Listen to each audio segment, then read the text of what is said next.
Doctor Tapan Das নৱগঠিত ডিমৰীয়া সমষ্টিৰ মিত্ৰজোঁটৰ প্ৰাৰ্থী এজিপিৰ পৰা তেওঁ ইতিমধ্যে প্ৰতিদ্বন্দ্বিতা আগবঢ়াইছে। যথেষ্ট আশা ৰাইজে আশা কৰিছে আৰু এইবাৰ নৱগঠিত ডিমৰীয়াত ৰাইজে বহুত সপোন দেখিছে আৰু ৰাইজে ডক্টৰ হিমন্ত বিশ্ব শৰ্মা ডাঙৰীয়াক ভোটদান কৰিব। যি উন্নয়ন অসমত যি উন্নয়নৰ ধাৰা, সেই উন্নয়নৰ ধাৰা প্ৰবাহিত হৈছে আৰু আমাৰ সকলোৱে ৰাইজৰ ওচৰত আশীৰ্বাদ ল'বলৈ যাওঁতে আমি আমাৰ যোৱা 5টা বছৰৰ বা উন্নয়ন আমি ৰাইজৰ ওচৰলৈ লৈ যাম।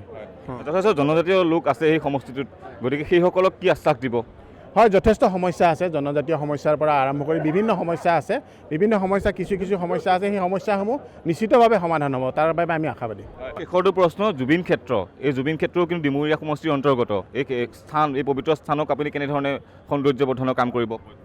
হয়, নিশ্চিতভাৱে প্ৰতিটো অনুষ্ঠানেই কেৱল মাত্ৰ জুবিন ক্ষেত্ৰ বুলি নহয়, আমাৰ এটা ছায়েন্স চিটি হৈছে বা প্ৰতিটো অনুষ্ঠানেই আমি খুব সুন্দৰকৈ তুলি ল'ব লাগিব। প্ৰথমতে আমি ৰাইজৰ আশীৰ্বাদ লৈছোঁ, আশীৰ্বাদ লোৱাতে ৰাইজে প্ৰতিনিধি কৰি কৰাৰ পিছত নিশ্চিতভাৱে খুব সুন্দৰকৈ এটা আটক ধুনীয়া পৰিৱেশ তাতে সৃষ্টি হ'ব। ইতিমধ্যে আগবাঢ়িছে আৰু আটক ধুনীয়া পৰিৱেশ সৃষ্টি হ'ব।